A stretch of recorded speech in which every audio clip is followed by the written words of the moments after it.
Naso, the great portion that deals with the dedication of the sanctuary. And what was really the purpose of the desert sanctuary? Our biblical portion concludes that Moses came into the tent of meeting and he heard the voice speaking to itself to him from above the covering which was on the ark of the testimony, from between the two cherubs. He spoke to him. It's a fascinating picture. According to the Ramban, Nachmanides, the most important part of the sanctuary was the ark, because the ark held the Torah. But not only because the ark held the Torah. Above the ark was a covering.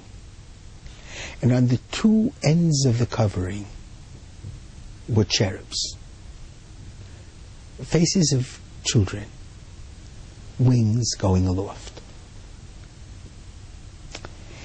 And the verse teaches us that God spoke to him, but the verb spoke, midaber, is written with a dagesh as if it were mitdaber, which is reflexive. God speaking to himself, as it were, but also to him from between the two cherubs. What does this strange verse and picture mean? In Deuteronomy it also states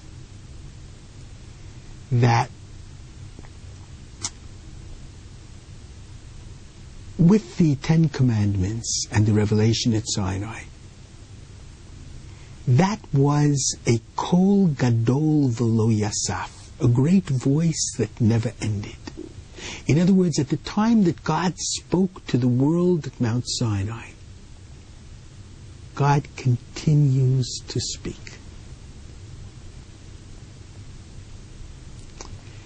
The sanctuary, according to Nachmanides, the Ramban, was commanded to be built at the time of the revelation, immediately following the revelation of the Ten Commandments, of the 613 commandments that are within the Ten Commandments.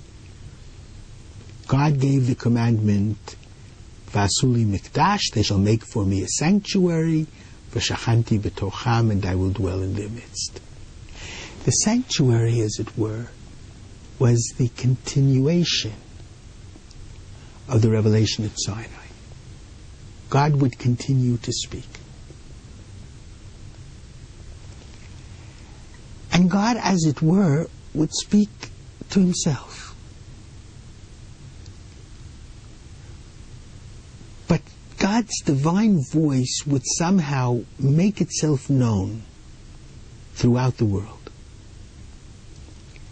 And individuals who are special and unique, who have developed their souls and their minds and their hearts to such a way, have sensitized their souls in such a way that they're able to catch the voice, to pick up the message. They're able to be a receiving dish for the divine words. In the sanctuary, he spoke between the two cherubs. And the cherub is in human form with wings. Because all the great teachers of Torah, of God and law and life, are human, but they're moving heavenwards. Every great rabbi, every great sage, human with wings. Ever upwards, excelsior.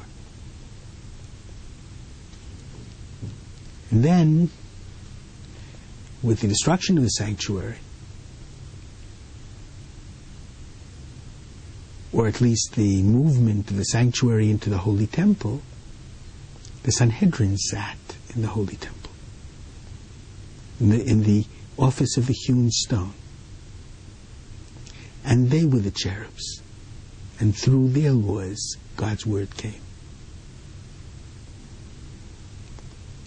And even without a holy temple, God's word is still to be found. From the mouths of the sages, sometimes even from the mouth of a donkey, as in the case of Bilam. In the strangest of places, but what we have to do is to sensitize our souls to be able to hear God's words throughout the world and see God's word in almost every experience of life. Shabbat Shalom.